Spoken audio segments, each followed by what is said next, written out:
Welcome to the 7th episode of Hispaniola 2016 Recaps from Reality TV Warriors. My name is Michael Armstrong, and joining me as always is the Canadian who has spent the last 10 plus years on this podcast shouting at the TV and calling contestants ugly, selfish people, Logan Saunders. Good afternoon. And the guy who has been known to offer his hand to men of passion, David Bindley. Good morning. Good morning. I think there's only one bit of housekeeping that we need to get to. How did your quiz go last week, Logan? It was really I can see why there's not many teams that go to the other quiz in town. It sounds like you're being awfully Canadian about this and being a bit polite, assuming that your bitching is going to get back to them. Tell the truth. Everyone was taken off guard because the host spoke like a kindergarten teacher the whole time. So that was kind of funny. And the questions were a lot of true or false or A or B, not A, B, C, or D. I think the biggest multiple choice one had 3 options. And the one geography question they had, it showed a picture of China, and it said, which country is this, China or Russia? So needless to say, we got because it's split into there's 6 rounds, but the first 3 rounds and the final question is part of game 1, and then the next 3 rounds and that final question is part of game 2. So it's really 2 games in one night. So on the first game we got a perfect score, which anyone who has designed pub quizzes at all knows that if teams can get a perfect score, you made it way too easy. The winning team should be getting at least 3 questions wrong for the night, typically. But yeah, we got a perfect score. So we got a bunch of door prizes because of it. And then in the second half, we only missed 2 questions because the questions are a lot more random as well. For example, what was the one? Is it better to have a cat's water dish in a separate room from its food dish? Or that was one of the questions. It was true or false. What? Yes. That is not general knowledge. No. Or how many does a caramel bar have? More than or less than 300 calories?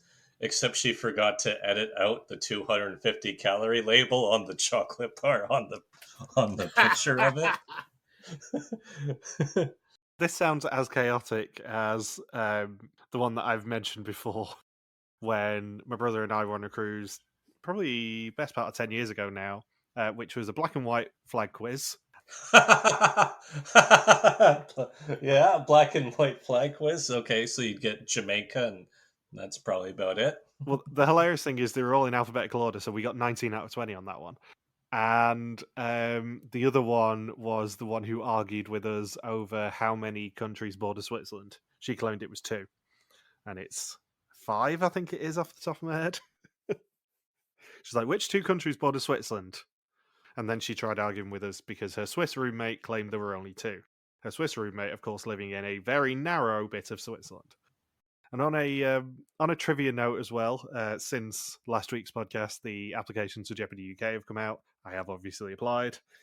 I was one of the first people to apply for fairly obvious reasons. And I'm sure you're one of the first people to get rejected. Almost certainly. One of my friends has also applied before the official applications came out, so we'll see if either of us get on. By the time that this comes out, we will know for certain if either of us have got on, because it will have already filmed. Have you had a busy week, Bindles? Not really. Still off work? Yeah. It's been nice to have a little bit of a break. Yeah, I miss Cécile. Yeah. This episode was probably the best of the 7, but also it featured 100% less Cécile Nerinx, and that's a distinct negative for this episode. Yeah. Did this episode not mention Ellie Loost at all? I don't think so. I don't think so. Because they did the happy birthday video for Cécile, but I don't think they mentioned Ellie Loost. No, I don't think they did either, because there was no walkie-talkie challenge, was there? Control room? Well, yeah, but nobody shouted out to discipline at any point, did they? One thing I forgot to note that we didn't talk about in the previous episode during the set design challenge is that Klaus still used Eter Disciplina because he said, "This is Klaus. We should put the flowers over here." It's just become a meme at this point. Like, every single season after this pretty much has a tribute to Ellie Lust, if not someone directly name-checking her when they do a walkie-talkie challenge. Whoop whoop, that's the sound of a callback. So, previously the final 6 were tasked with set design inside a replication of Taka Takaman's mind, but all they earned was 4 yokers to be split between Tim, Taka, and Rop. Thought of that one after recording the last episode. I was very disappointed at myself for not making that joke. On a cable car ride, communication broke down between Tim and Taka, and another clusterfuck trying to replicate the family photo from episode 1 saw another challenge lost, and Cécile Narinx lead the game with her head held high and not having worn shit clothing. Art tells us that yet another woman has left the game. Cécile failed in her plan to get to the end while telling no lies. Exactly half of the cast are left now. There is a challenge coming up which could turn the game upside down and could give someone a path to the finale.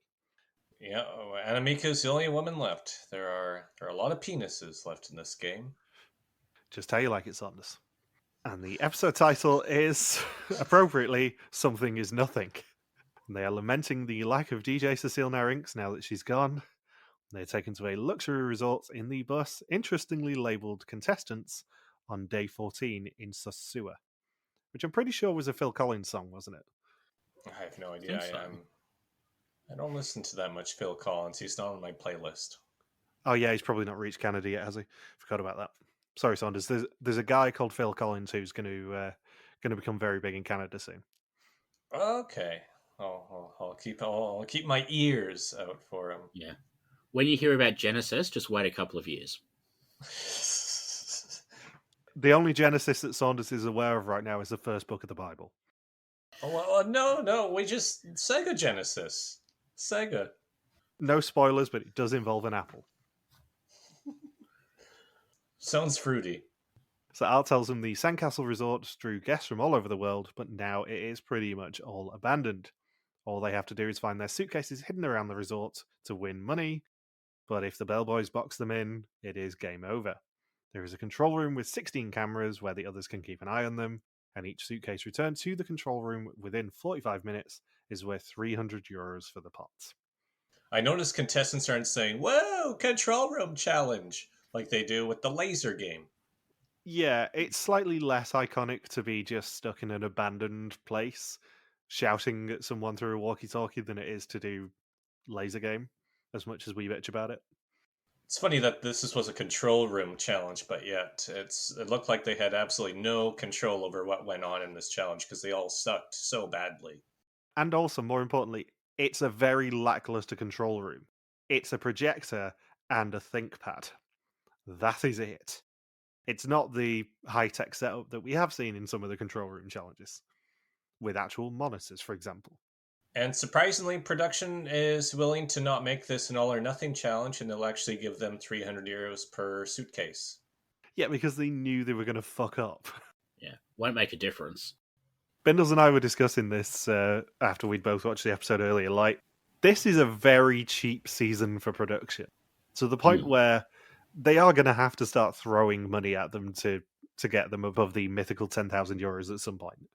Because I was thinking about that too, that they pretty much, that's just been the mindset that all fans have now, where if the final pot for WIDM is above 10,000, it means production wasn't trying to be complete jerks with being cheap for the season.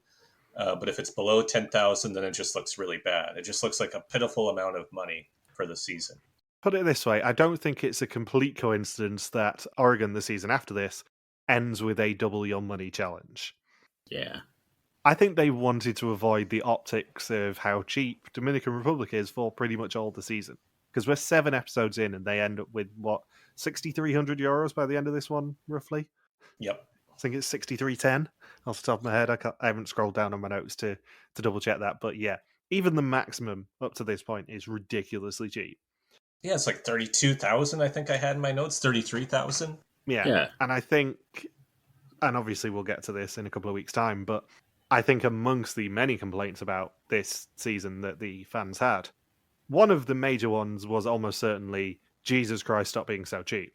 So next season they course correct and they put in a lot less advantages and black exemptions and stuff. They only have them in the claw game challenge, but also they do have that double your money opportunity at the end of the season, which they've never done before and never do again, at least as of the time of recording.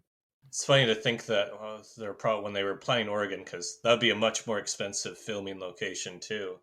I can only imagine. Oh, fans don't want us to be as cheap, so we got to raise the pot and fire one employee from production. Somebody's getting the pink slip. Sadly, it was the challenge designer. To be fair, the cast probably cost them a lot less in Oregon because you have YouTubers, you have a lot less famous people. Rowan. Yeah. And you also then have your Rowan, who probably would have done it for about €10. Yeah. He would have done it for 1/1000th of an Ellie Loost.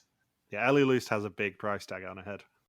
But yeah, I don't think it's a complete coincidence that Oregon does end with the surprise, you can double your money if you win this challenge personally twist. And then they're like, oh shit, they did double their money personally. Damn it. And that's why they never do it again. Yeah. There's a lot of course correcting towards the end of Art's reign because you have the cheapness of Dominican Republic, you have doubling in Oregon, and then you have, right, we're just going to force them to absolutely hemorrhage money at the start of Georgia. Yeah. And I think from memory, Sri Lanka is a really, really cheap season as well. But I think part of that is because they had to move it in a hurry, so they didn't really, they had to use sort of challenges that weren't quite challenges, which sort of affected how much they could have won. Yeah, I think off the top of my head, and I may be corrected on this, Sri Lanka did set the record at the time for the lowest final pot. I think so. And then that stayed in place for a few years before, the Rick era began. Yeah. But yeah, even Sri Lanka would have been incredibly expensive filming-wise because they were originally going to film in Russia. Another failed Russia season. Yeah, it was moved at the last second for, was it MH17, I think? It's whichever one got shot down over Ukraine. Yeah, that was MH17. Yeah. That was a few weeks before they were meant to be filming in Russia. And because there were a lot of Dutch people on that plane, they decided maybe not the best time to be doing that. Yeah, and given how many non-straight people were on that season, that would have been a very interesting choice. Yeah. So they can see where the suitcases are, but not whereabouts in the resort they are unless they look closely, as we find out at the end of the challenge. Anamika takes control of the walkie-talkie, Klaas the 12 interior cameras, Tim the controllable outside ones, and Tarka just being told not to touch anything that could be a live wire. And Rop is sent to enter the resort and basically disappears from the camera immediately. He does, however, find a pigsty. I don't know whether the pigsty was put in there by production as a joke or whether there were just pigs in that hotel now. I assume that it was just, oh shit, we didn't even know about the pigs being here. Yeah.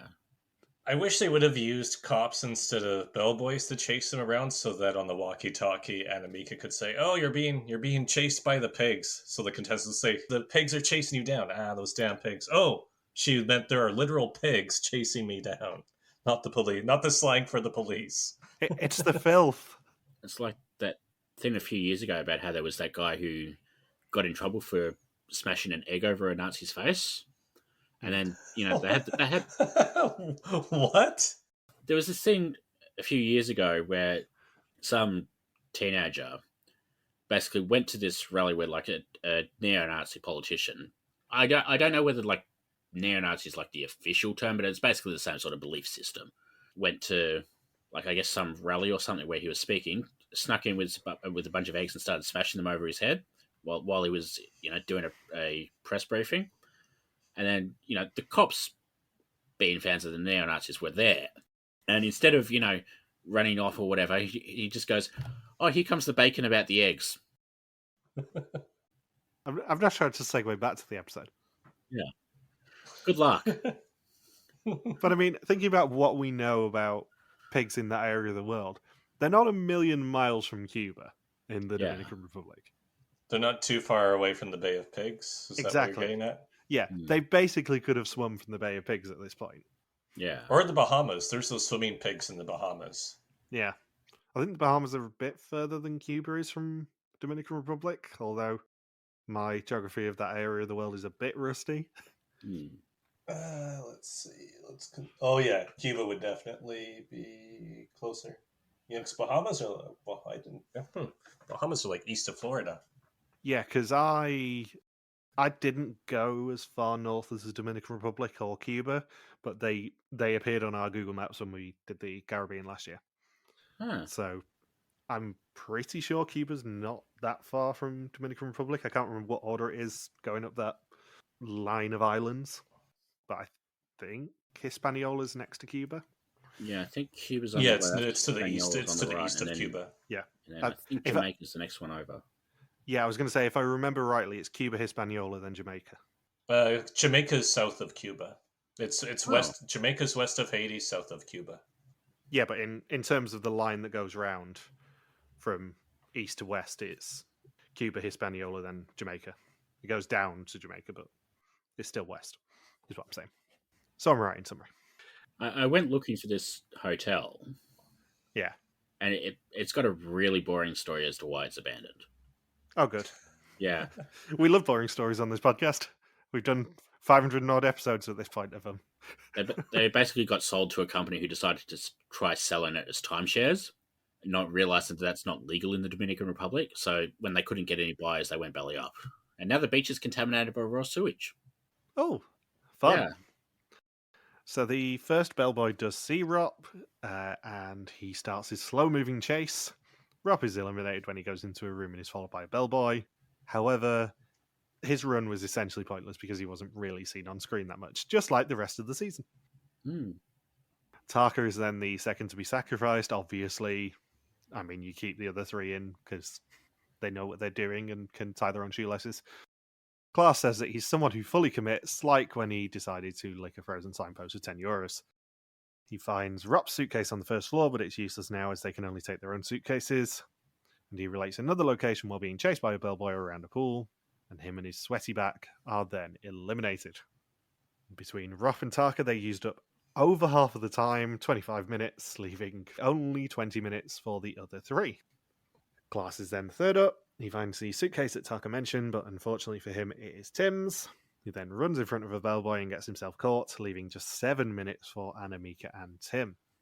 Less than 7 minutes. I was being generous by saying 7 minutes. Yeah. Tim's then forced to finally go and find that suitcase they know about, but he can't see it. Anamika then leads him to the first floor, away from where Klaas saw it.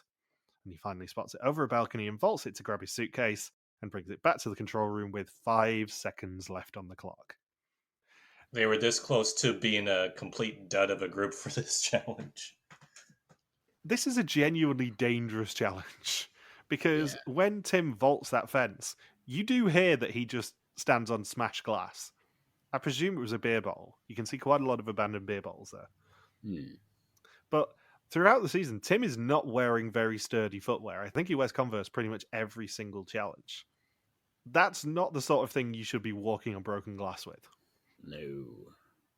Yeah, you don't want to walk on broken glass with that. I know we joke a lot of the time that some of these warehouse locations aren't the most safe, but this abandoned resort is one of the least safe locations I think they've ever used on a mole challenge. Yeah. Annie Lennox would have loved it. That's more of a modern Canadian reference. I should have gone Eurythmics rather than Phil Collins, shouldn't I?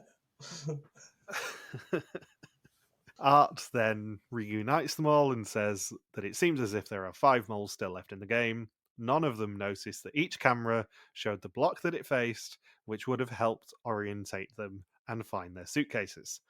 They returned 1 suitcase for a total of €300 or 1,500 for the challenge, and Anamika admits to the group that she spotted the numbers, but with only a minute to go. It's like Art had written like 5 jokes during the challenge to roast them afterwards, and he was just rattling them off one after the other. It seems as if there are 5 moles in front of me. That's how blind you are. With this group, I don't know how much 1 + 1 is. And then Tim just says 1. Yeah, just as one suitcase. You know how Bindles and I said last week that Tim is a low-key favourite of ours? This is the sort of thing we're talking about. The only one who can spar with Art in banter. He just doesn't give a shit who he offends sometimes. And it's delightful. If I had to guess, Art in production was probably thinking that everyone for sure would have a chance to run out there, and that they were probably going to get 3 suitcases. Yeah, this resort is not massive. They should not have wasted 25 minutes on the first runs. It did not look like a bit. Yeah, I was knowing that. I'm thinking it feels like they even noted. They even said it during the challenge that was it Tim or Klaus who kept going to the same that just kept crossing their own path repeatedly over and over again. Yeah. It might have been Taka. I think it was Tim with the terrible direction trying Mika. Yeah. She just kept leading him back to where Klaas blatantly said the suitcase wasn't. Yeah, it's not as big as a Dutch theme park in Japan. It's not a big area. No, this is Luxembourg Village. I don't know. I think Liechtenstein, which is a country that borders Switzerland. Is it? Oh, I wasn't aware of that. It's one of the two. So in the evening, they head to the beach to make a video for Cécile, as day 14 is her birthday, so she missed celebrating it on the show by 1 day. And that does now finally mean we can confirm when the filming of this season was, which was the 15th of June as day 14, which is mega early by WIDM standards. That'd be during wet season. Yeah, usually it's sometime around August to October, I think they film. I seem to remember that Oregon filmed, it was like October into November, I think. And that was an election year. That was Trump's election year. It was 2016. I think they just missed the election from memory.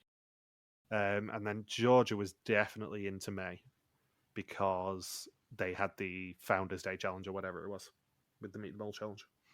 But yeah, 15th of June was day 14, which means that day 1 on the subway was the 2nd of June. The first thought I had when they said that it would be Cécile's 62nd birthday is, oh man, I bet she's really good at bleating. So, on that note, how far across the Alf-Brancorsius line do you think Cécile was in this season? How far? She was over the Alf-Brancorsius line, but by how many years? Oh, what was it for? By 20? Alf was 39. 39 Yeah. in her season. Cécile was 45 in this season. Why did they say she was 62? Because they were just it's joking 10. about how old she was, yeah. Oh, just a random number. Yeah, day 14 was her 45th birthday. Mm. So she was actually 44 when she filmed the season. So they meet Art in another abandoned building on day 15. Is it just all abandoned buildings in Puerto Plata? The budget has gone to shit in this season, evidently. It's just, yeah, let's take you to another slaughterhouse, another former mill building. We can't rent out a building, so we've had location scouts just find buildings that are abandoned so that we don't need to apply for any filming permits. And spoilers for the next couple of weeks, there are more abandoned buildings to come. Yeah. It's like Athens. And he has a table and some blocks, which concerns Anamika as she doesn't do any sort of strategy game. Come back to that in about 10 minutes. He says 2 of them still have to go home before the finale. Who that is can be decided right now. Money exemptions and yokers are all on the table, and all they have to do is complete a set of 4 tiles to earn them. If they don't take the minus money in the game, they will earn €1,000 for the pot. And Tarka says he has 2 yokers already, so he was hoping that it would be something else. He needs something else to get him through this. I mean, I guess it's unusual that they've had Jokers 2 episodes in a row, but also it's not like there's been many chances for them to win any this season. Yeah, I was thinking that, because obviously we're tainted by knowing that Oregon has 1 chance to earn any sort of yoker, I think, in the entire season, which is in the claw game. Maybe 2. No, actually, there's the branding one as well. I forgot about that one. But in terms of personal rewards, Oregon is very light on them. Dominican Republic, I forgot how light that is on them. Because you have the Path of Temptation, you have the White Rooms, and then this challenge, and that's basically it, I think. Yeah. Sri Lanka is very heavy on them, so that maybe this is part of the course correction. Because Sri Lanka's got basically 2 challenges where they use jokers as an excuse to not pay them any money. And then they've got 2 non-eliminations, and then another Walk of Temptation, and a whole bunch of different shit. Yeah, I didn't really think about it till I was watching this episode, but the last few art seasons definitely feel like a course correction from some of the complaints that you get. Not really with Hong Kong, Philippines, but certainly with Sri Lanka and certainly with Dominican Republic. Yeah. If only they'd course correct now. Yeah. Neither of these seasons are particularly popular with the public, I would say. Obviously, Sri Lanka's got a bit of an excuse with the last-minute switcheroo. Dominican Republic really doesn't. It's got a Yeah. great cast, but there are some problems with this season, which is kind of why we wanted to do it as a historians. Yeah. Because it's an interesting season to talk about with all its flaws. Yeah, like there's plenty of good stuff here. It's just it's surrounded by a mountain of crap. Yeah. I mean, it's still better than pretty much anything WIDM puts out nowadays. And we say this knowing that we haven't seen Oman yet, and the trailer looks amazing.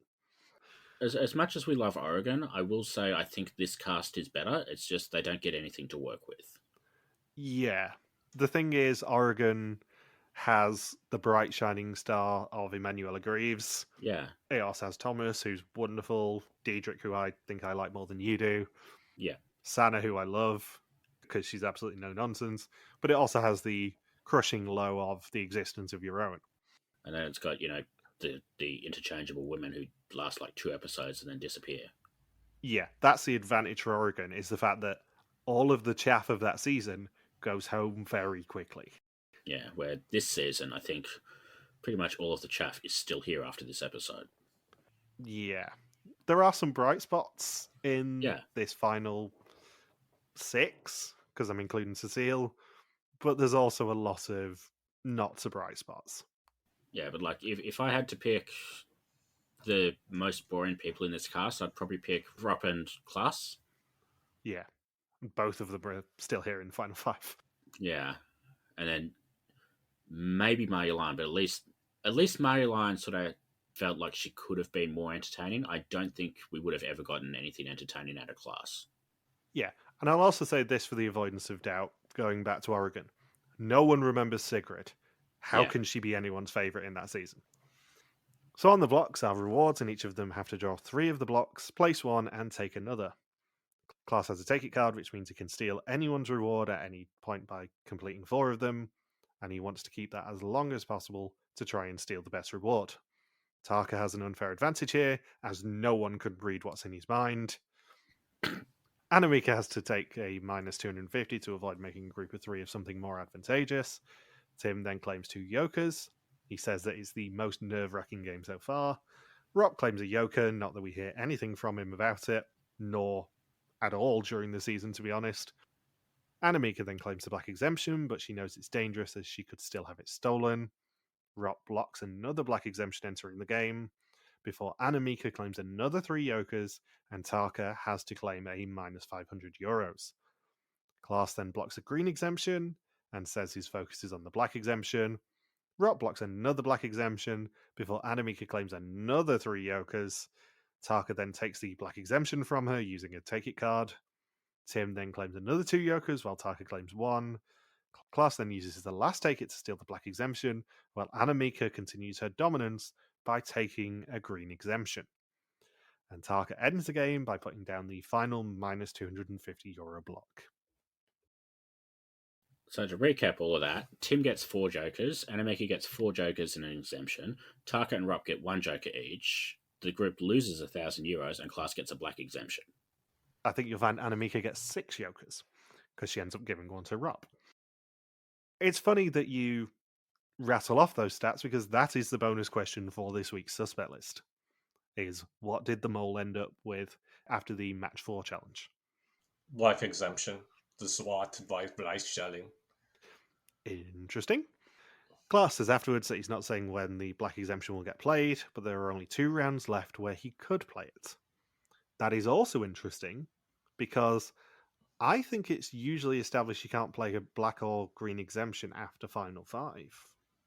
So just this season, they just changed the rules temporarily? Yeah, this is a very rare example of them not offering a Final 4 exemption, but also, as a result, letting a green exemption and a black exemption potentially get played at Final 4.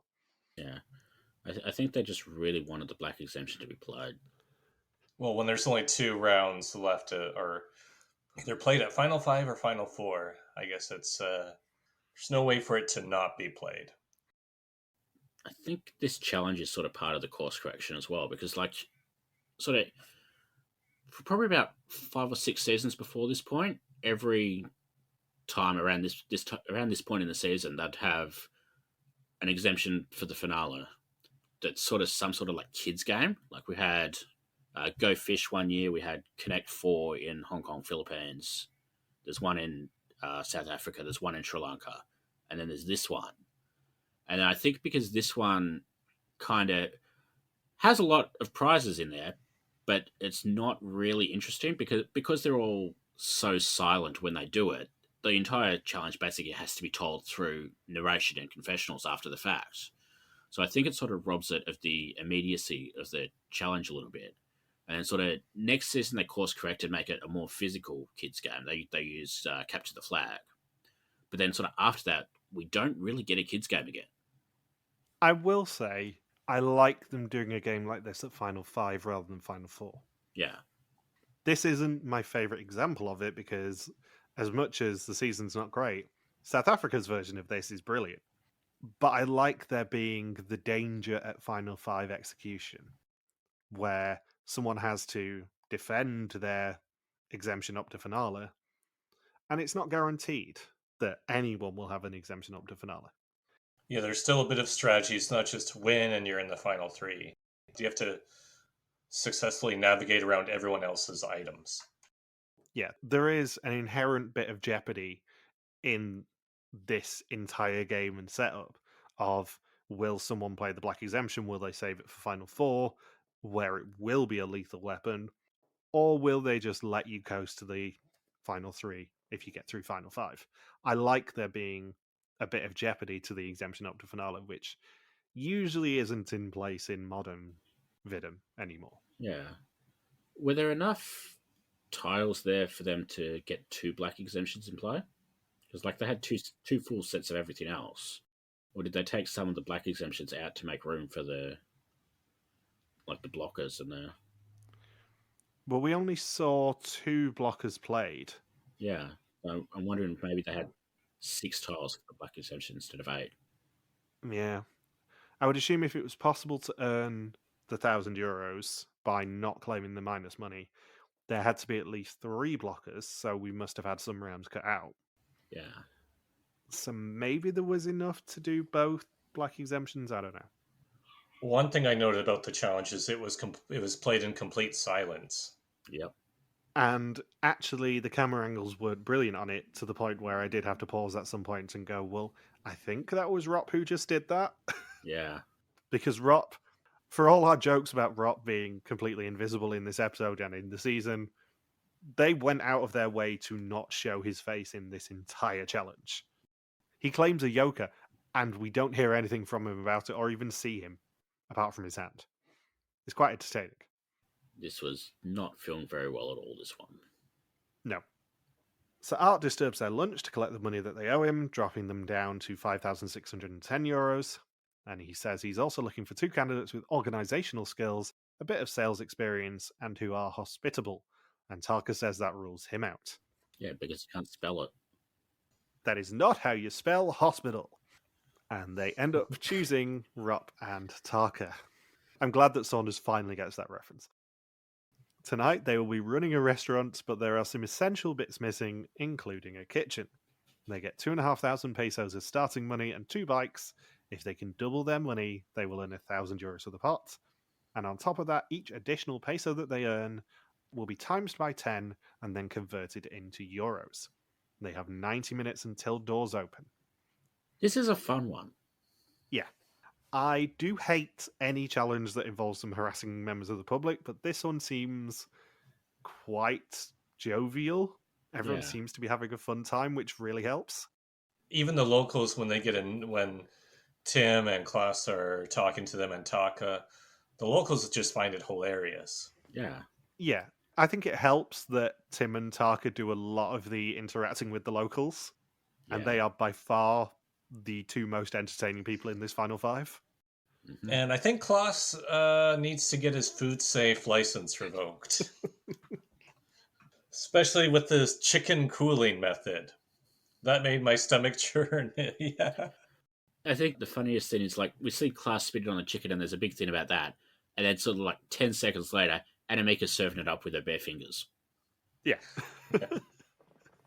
Laura and Tyler from Amazing Race would love this challenge. There are no raw potatoes here. Yeah. Taka says his only experience in hospitality is behind the bar, because of course it is. Yeah, that is the most straight man coded non-joke you can imagine. I know I'm making a lot of jokes about Taka, but if you had to guess where he'd worked in hospitality before, you'd guess behind the bar. He Yeah. seems like the sort. The other three arrive with 15 minutes to go, and Anamika and Rock become the waiters, Klaas and Tim get the food, and Taka works the bar and watches the money. I think it's funny how, like, in 2000, whenever it was, one of the challenges on Belgium basically invented escape rooms. This challenge kind of invents dropshipping. I feel like that's maybe peak Dutch culture. Like, of course they do a boring business thing as their invention. What I will say from our point of view is it's a real shame that it's Tim, Taka, and Klaas who end up getting any of the food, because I could make so many jokes about drop shipping right now. Yeah. And to be fair, drop shipping is exactly what Saunders did at the start of this season in the segment Who's Fucking Saunders? Mm. Jeez. It's also hilarious watching this challenge knowing that Channel 4 literally did a show called Double Your Money only a few months ago, which I know someone who was on it. Ryan and Abby? It's a ostensibly a business show where I think they were given £250 to start with, and they had a week to do some sort of business idea of their choice to come back with double the amount. Anyone who didn't faced elimination. They couldn't use the same business idea from round to round, though. Oh, I that's think interesting. it maxed out at 20 grand. Wow. I think. I didn't watch it, but I know my friend didn't do particularly well on it. I think she went out in about the second or third episode. Huh. But yeah, it's hilarious to see WIDM basically invent another TV show for British TV. How long did it take somebody to start selling feet pics? I don't know if they were allowed to do that at 8 p.m. on Channel 4, to be honest. Although I am led to believe that it is a very lucrative market. I mean, to be fair, 8 p.m. on Channel 4 is hamburger happy hour. Yeah, I'm not sure anyone is clamoring to see my size 13s, put it that way. No. Have you guys got much to say about the specifics of this challenge? Anything you want to highlight? It was a lot of fun to watch, especially the impatience of the contestants with island time cooking. I thought it was interesting that sort of they spend the entire challenge, stressing about the customers not having anything to eat, and then we never see any customer complain about it. I think they just want to be on TV. Yeah. Yeah. I really wouldn't be surprised if the locals were actually just set up to be there by production, to be honest. Because, let's be honest, at this point in the season, they're not doing particularly well pot-wise. This is a gimme challenge. Yeah. If they hadn't made the €1,000 out of this, something would have gone horrendously wrong. Yeah. I noticed the contestants communicated really well at the start of the challenge, where they just let Talk say everything that he needed to say. No one interrupted him. They just listened to him. He drew his wonderful map, and not only they came up with a really wise game plan from start to finish throughout this challenge. Yeah. It didn't seem chaotic. Yeah, they respected the eater discipline. Hmm. Yeah, I like how Klaus is communicating with, because Taco doesn't want to be rude to the locals, that when he sees Klaus in the restaurant, they communicate in Dutch just so the locals don't know that they're just making fun of the slowest cook in all of Hispaniola. I can confirm island time is a real thing. Yes, it is. We had a lot of fun with island time when I was in the Caribbean. And it just been, it's 7 o'clock island time. Having said that, I'm very used to that with Logan Saunders time. You just add a good 10-15 minutes onto any time and it's fine.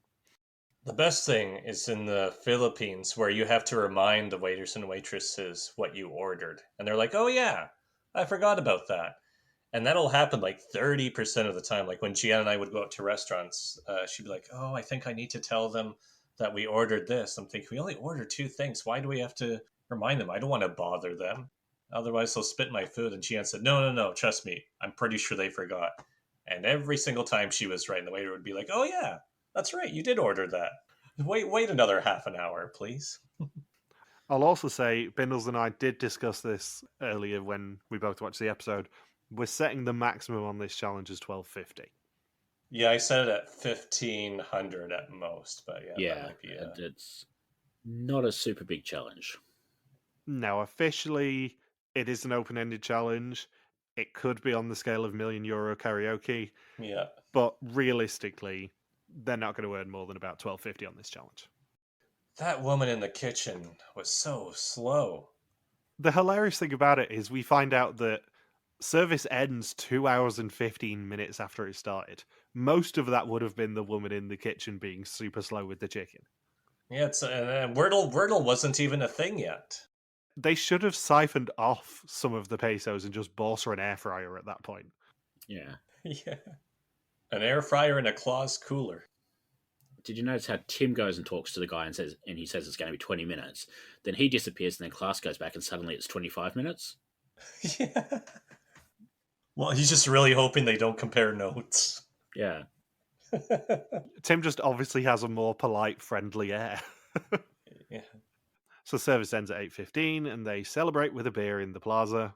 Art then returns to confirm they earn 5,250 pesos, meaning that it's converted into 1,060 euros of 1250 for the challenge, 360 euros of 3750 for the episode, and 6,670 euros of 35,560 for the season so far. I noticed that Anamika had a beer during the challenge. I mean, understandable. We forgot the best sight gag of the entire challenge. Taka stealing Class's bike from the restaurant and then Class having to walk back to the thing with like a stack of 7 containers. I will also say, in terms of forcible outfits on the mole, the waiter outfit was pretty cool. Yeah. Yeah, I think I had in all caps, the outfits are ridiculous. Yeah. It was just the right side of silly for me. Yeah. They spent the budget for this challenge on the uniforms and it was worth every cent. Yeah, I think it was the thumbprint aprons and the bright green bow ties that really just made it work for me. Yeah. And the fact that all of the footwear was really inappropriate for being a waiter as well.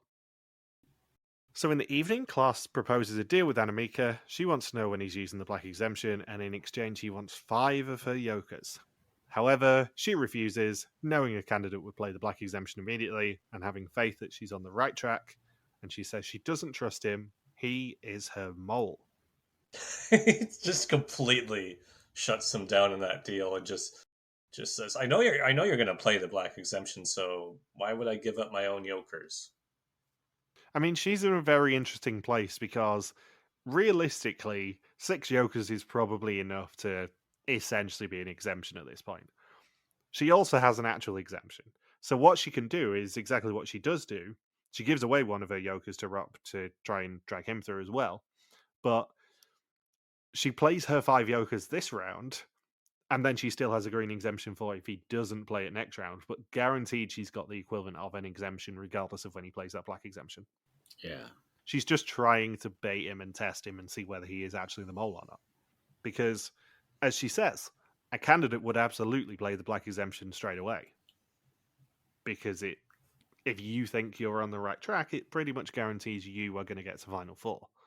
Then you can deal with the fact that you're competing against potentially 2 other people for the final spot in the final 3.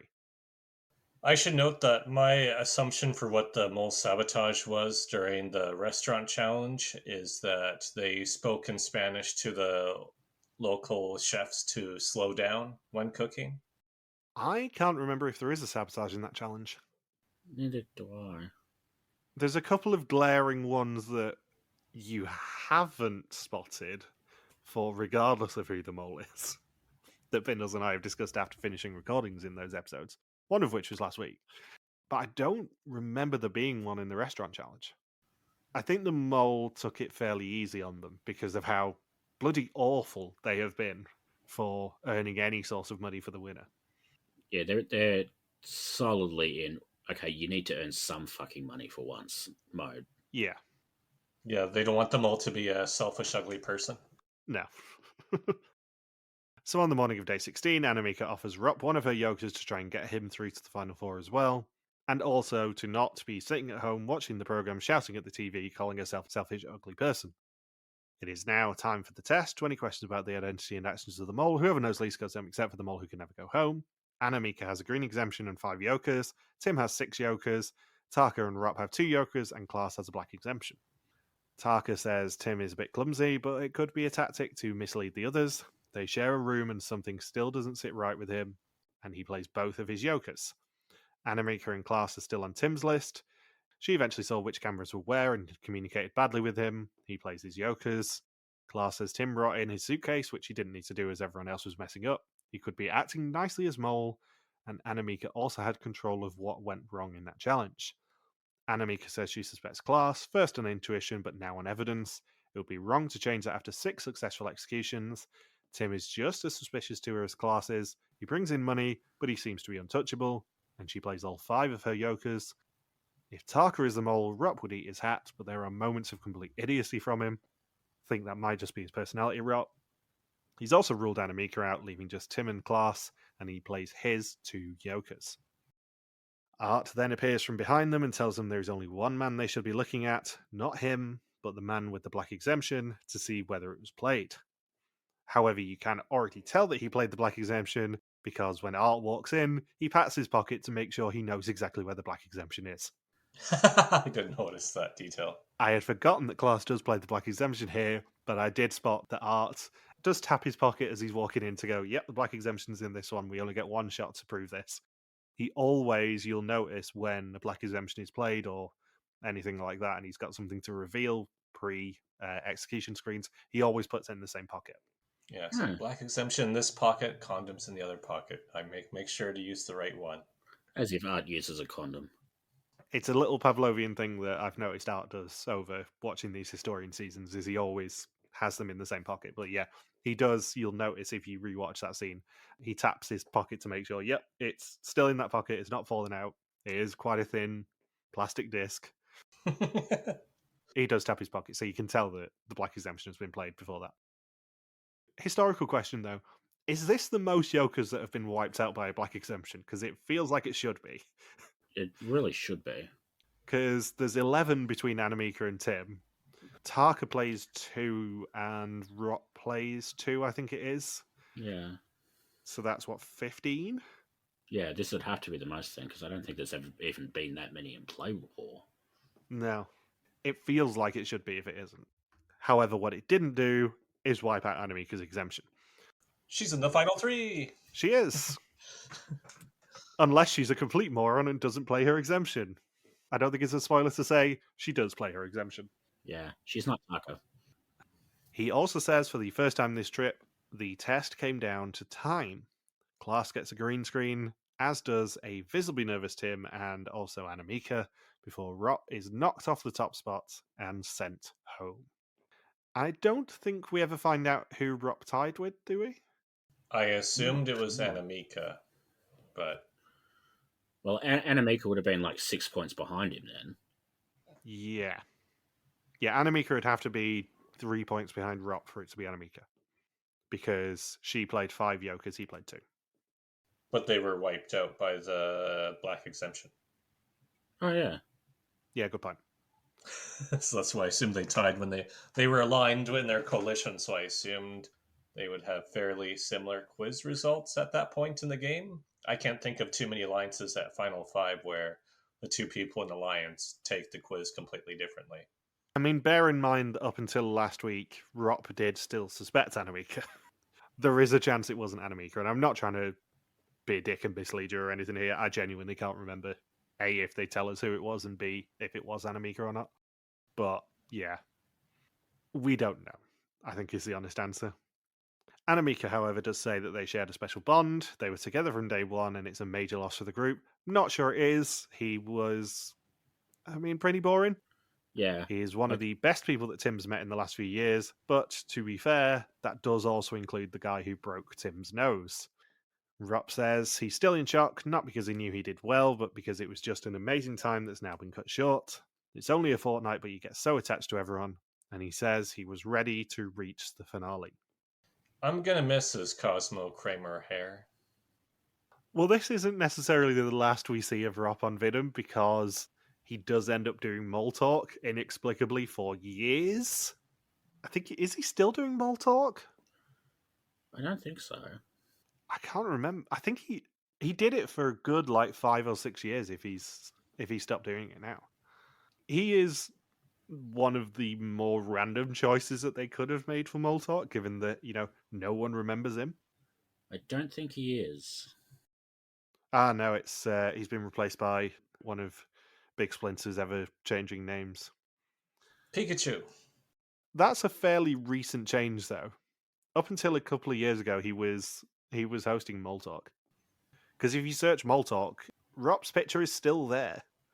I think it might have only been about a year or two ago that he stopped doing Mole Talk then. Yeah. Well, Splinter was in Czechia, so... Yeah, I don't think he took over Mole Talk straight after Czechia, though.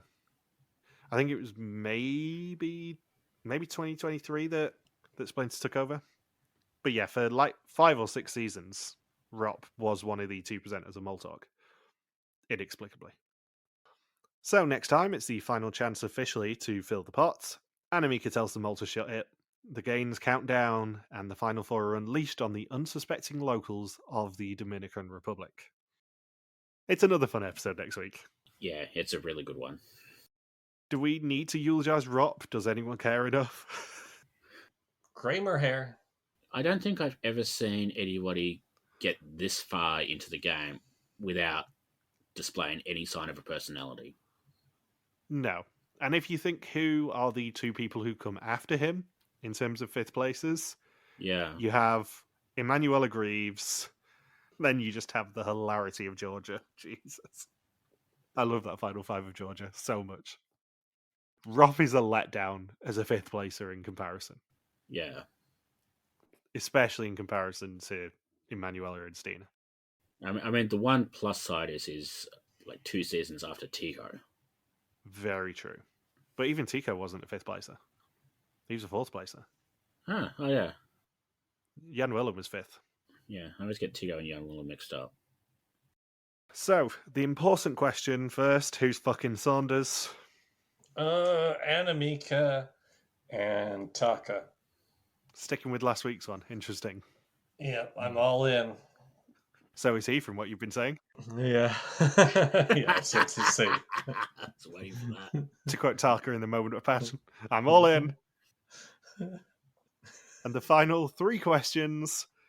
Who's the mole? Who's going home next? And the bonus question, what did the mole earn in the 4 in a row challenge? So the mole earned the black exemption. My suspect list was Klaus, Rob, Anamika, Tim, Taka, and I think Taka's going home. Taka's out. I don't think you've got a single elimination guess right this season so far. Yeah, well, my odds are better than ever.